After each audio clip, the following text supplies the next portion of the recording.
Meus amados irmãos, a paz do Senhor Jesus Cristo, sejam todos muito bem-vindos à lição de número 2, que trata a respeito da necessidade e os resultados da pregação expositiva. Deixa eu começar contando uma história para os irmãos.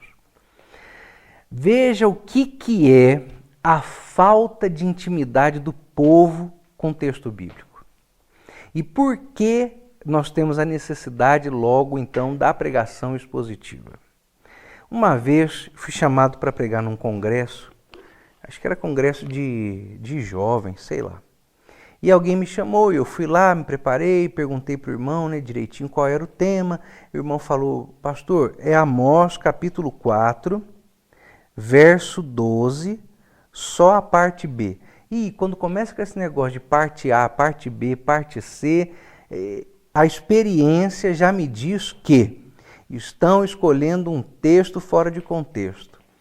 Mas aí eu gosto mais porque eu chego lá e prego o que é o que o texto está dizendo, né? Aí o pessoal fica meio decepcionado, mas pelo menos aprende.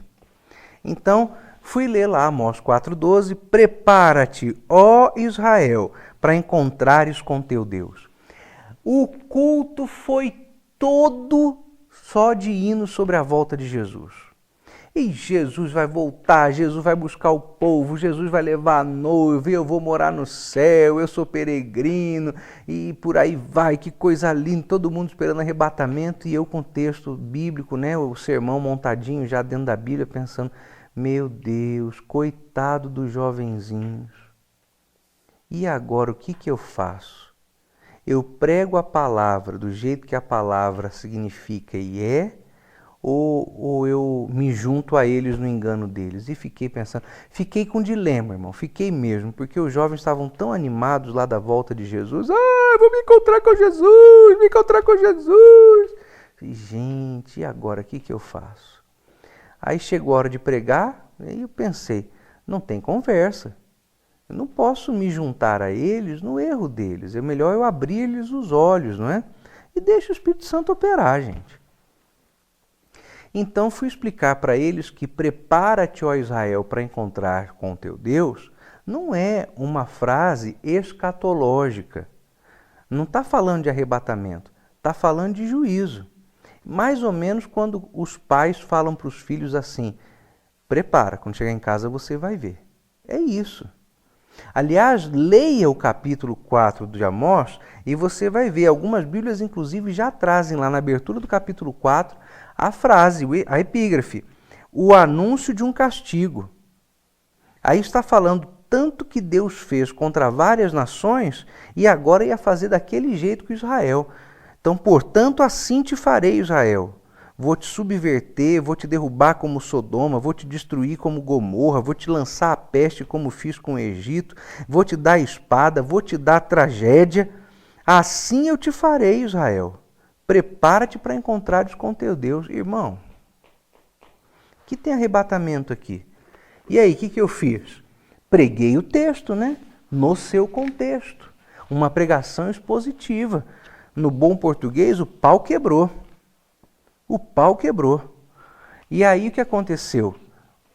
Como era a palavra de Deus sendo pregada segundo a iluminação que o Espírito Santo dá, leal ao contexto, de fato a Bíblia pela Bíblia, houve um quebrantamento e uma colheita de almas naquela noite, inclusive com diversos jovens que estavam participando daquele conjunto, vindo à frente para uma experiência de salvação com Cristo que até então eles não tinham tido.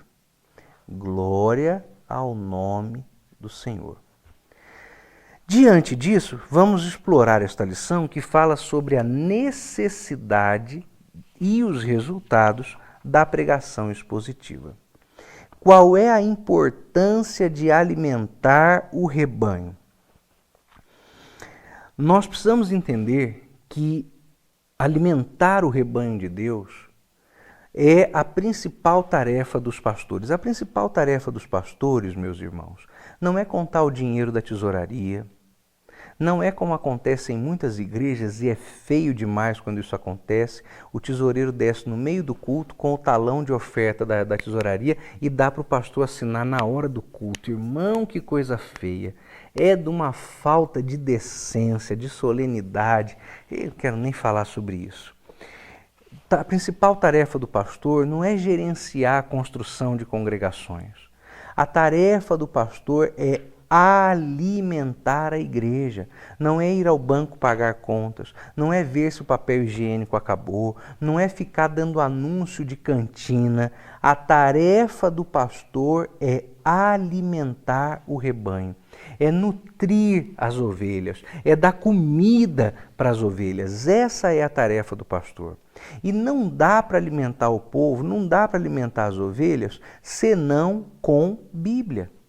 Nós precisamos oferecer às nossas ovelhas Bíblia, pregação expositiva. Eu quero fazer um apelo, irmãos, eu quero fazer um apelo. O sermão temático é válido? Sim. Sermão temático é bom? Sim. Sermão textual é bom? Sim.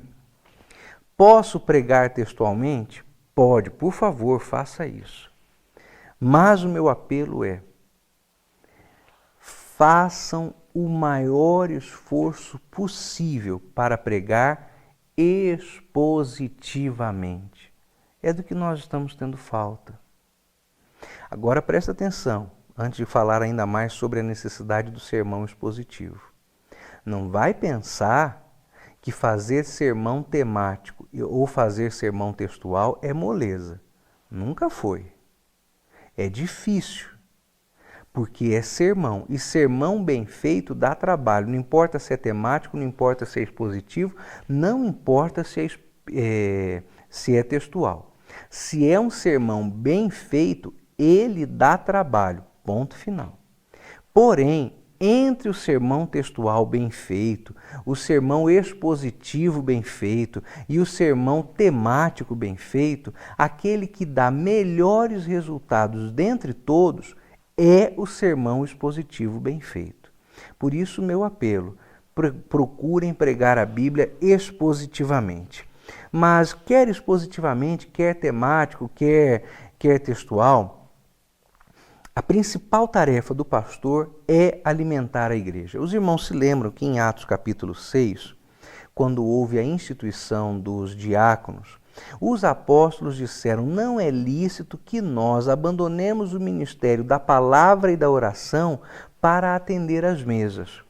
As mesas ali não era servir comida para o povo, mas eram as mesas que estavam montadas, muitas vezes nas próprias reuniões dos cristãos, onde as famílias necessitadas, viúvas e os órfãos, quer dos gregos, quer dos judeus, iam até as mesas para dizer: olha, eu sou a viúva tal, meu marido assim morreu, eu tenho tantos órfãos, eu preciso de uma ajuda. E aí a igreja, então, naquele lugar de atendimento, naquela mesa de atendimento, supria a necessidade da viúva. Quando fala que não vamos deixar a palavra e a oração para atender as mesas, não estava falando de pôr comida na mesa como o garçom faz no restaurante ou numa festa, mas sim daquela mesa de atendimento ali onde as pessoas chegavam para se identificar como pobres e pedir comida. Então, não era tarefa dos líderes da igreja parar de pregar, parar de orar, para ir fazer os trabalhos administrativos, porque a principal função do pastor é alimentar o seu rebanho. Qual é a importância da palavra, da pregação expositiva? Primeira importância, ela é a que apresenta a Bíblia da maneira como a Bíblia foi escrita. Meus irmãos, um sermão textual dá trabalho. Um sermão temático bem feito dá trabalho. Mas é o sermão expositivo, feito da forma correta, aquele que permite que os ouvintes e também o pregador tenham contato com a Bíblia da maneira mais fiel ao modo como a Bíblia foi escrita, porque o sermão expositivo privilegia os propósitos do texto, a finalidade do texto, o motivo do texto.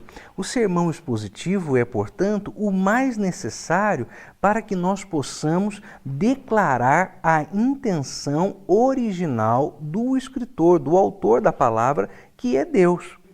Os sermões expositivos são de grande destaque porque eles declaram exatamente a mesma coisa que diz o texto bíblico. Aí está a grande fidelidade do texto do sermão expositivo. Quando nós estamos fazendo uma pregação expositiva, então nós estamos privilegiando a exposição da Bíblia de acordo com a construção do texto bíblico, com a composição do texto bíblico. Segunda coisa, o sermão expositivo é aquele que mais emprega matéria bíblica.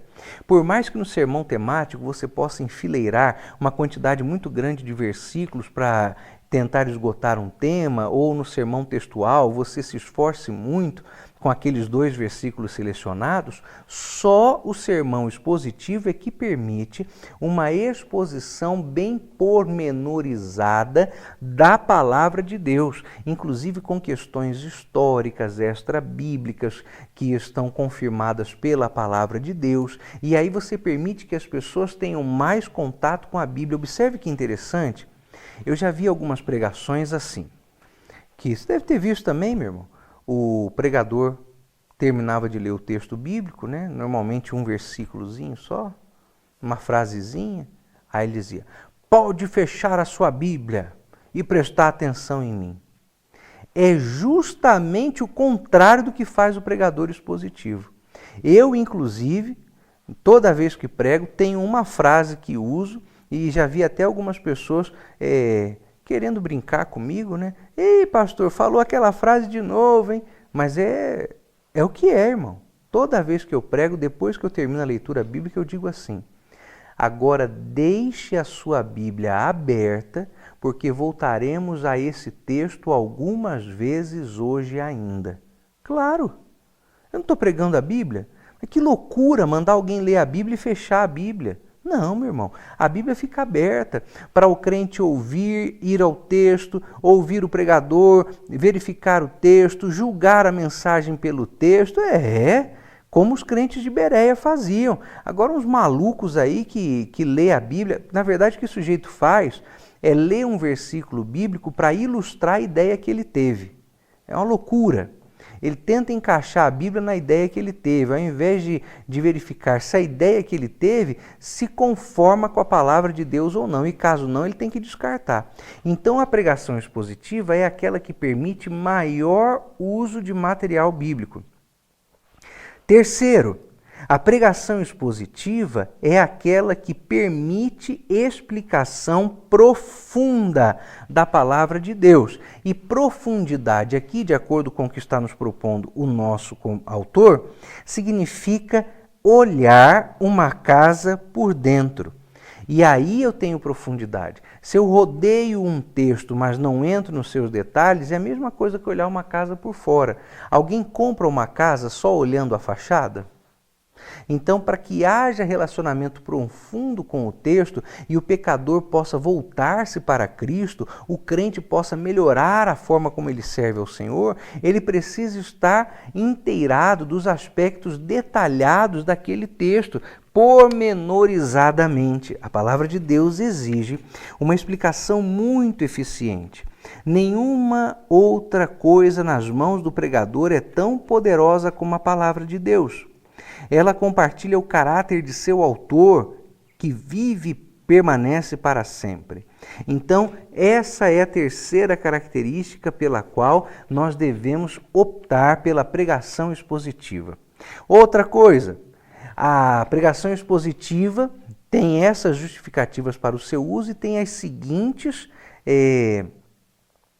seguintes resultados. Sempre que a gente faz pregação expositiva, a igreja cresce no conhecimento e na profundidade da palavra de Deus. Olha, Os irmãos sabem, deixa eu falar uma outra coisa do Estevão. O Estevão é uma benção.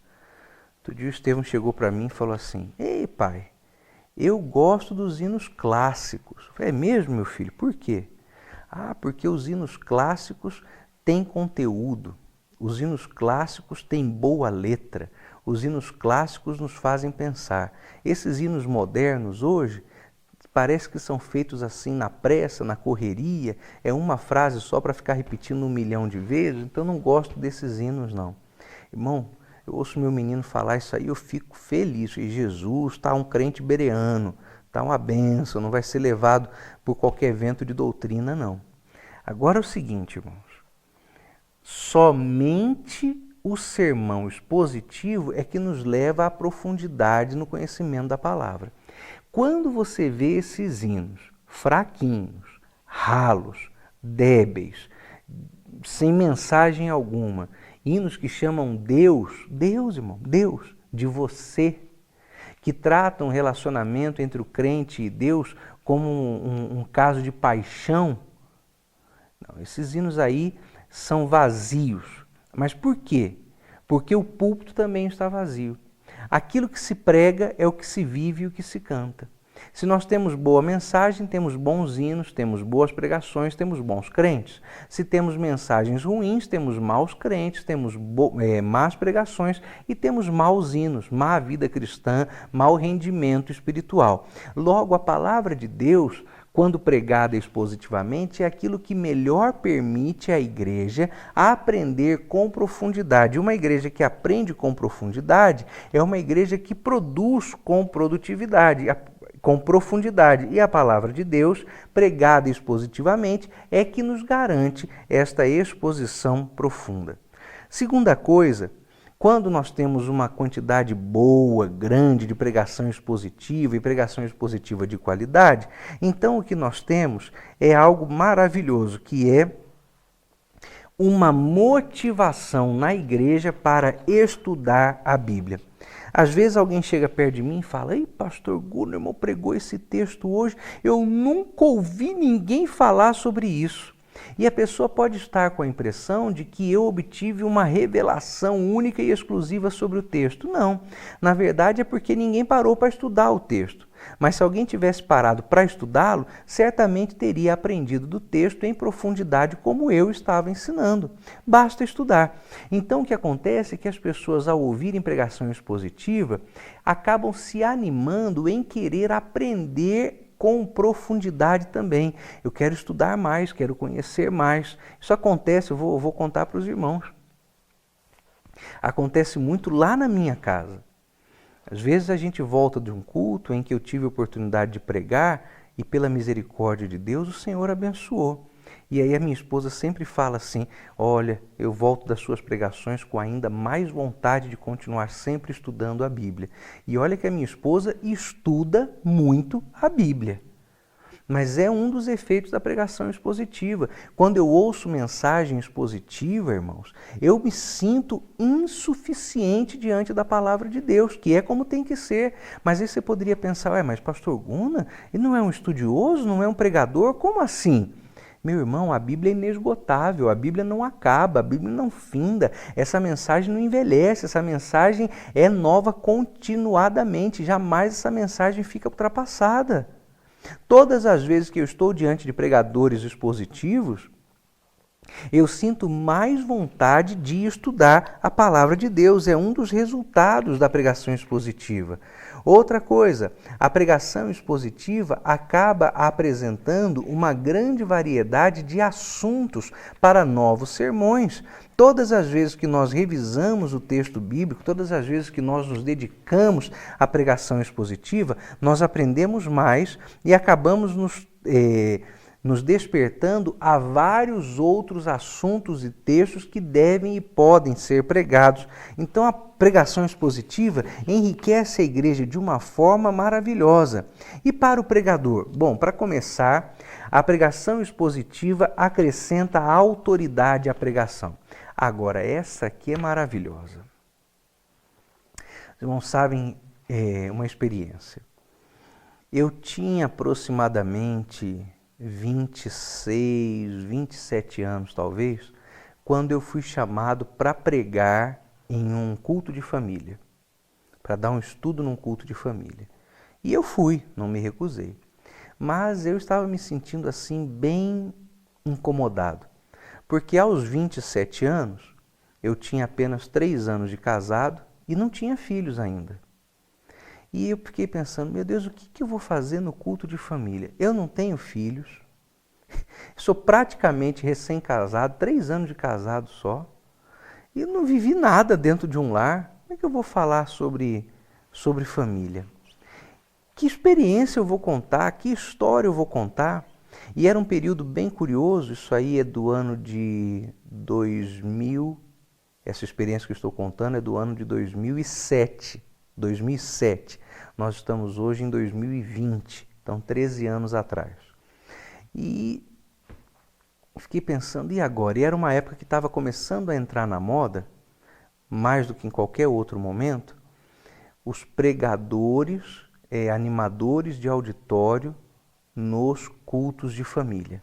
Por causa de uma modinha aí, por causa de um pastor, começou todo mundo a achar que pregar em culto de família exigia que o sujeito contasse histórias e as contasse engraçadamente. E aí eu fiquei pensando, agora estou perdido, porque, primeiro, eu não tenho tanta experiência assim na minha vida casada para contar. Segundo, que eu não sou um piadista, eu não sou um palhaço. E agora, como é que vai ser? E aí eu fui preparar o estudo bíblico e o que foi que eu descobri? Meu irmão, o que dá autoridade à sua pregação é a palavra de Deus. Não são as suas experiências, é a palavra de Deus. Porque nós nunca teremos vivido todas as experiências possíveis a um ser humano que viva. Vou contar uma outra coisa para você entender direitinho. Eu conheço uma irmã em Cristo Jesus, de muita idade, é uma senhora de quase 90 anos de idade. E a família dessa senhora foi afetada pela morte de um dos seus netos. Então, aquela senhora, mais que octogenária, viu um de seus netos morrer. E aquela senhora disse assim: como eu vou consolar meu filho? Eu não sei qual é a dor de perder um filho, então eu não me sinto preparada para falar com o meu filho sobre a dor que ele está sentindo em ter perdido o filho dele. Era uma senhora mais que octogenária.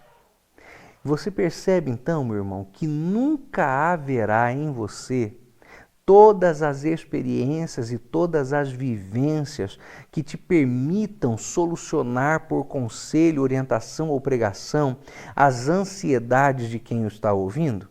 Então, o que é que dá autoridade à sua mensagem? Não são as coisas que você viveu, sofreu e chorou, mas é a palavra de Deus, porque ela é que é a nossa mensagem. A palavra é que dá autoridade. E onde está a pregação que mais uso faz da palavra? É a pregação expositiva. Você quer uma pregação com autoridade? Então pregue expositivamente. A pregação expositiva faz aumentar os conhecimentos bíblicos do pregador. Olha que coisa maravilhosa! Quanto mais eu preparo sermões, mais conhecedor da Bíblia eu fico. É claro, é o óbvio. Mas é uma coisa que, não obstante seja óbvia, precisa ser falado. Aliás, alguém já disse que o Brasil é o lugar do mundo em que o óbvio precisa ser dito a todo momento, que as pessoas aqui se esquecem do óbvio. E o óbvio é que quanto mais se prepara sermões expositivos, tanto mais o pregador aprende sobre a palavra de Deus. Com isso, nós chegamos ao final da lição de número 2 dessa exposição. Convido você a que assista de novo a lição 1, essa lição 2 também. Não deixe de fazer os seus exercícios, você está ao final da unidade de número 1, é hora de fazer a APU, Avaliação de Progresso de Unidade. Corre lá, pega, estuda, faz a sua APU, dedique-se com muito carinho, muita atenção, muito amor ao estudo da Palavra de Deus nesse mestrado em Ministério da ETAD. Que Deus em Cristo Jesus abençoe a sua vida e te sustente grandemente com a sua forte mão. Até a aula de número 3, em nome de Jesus.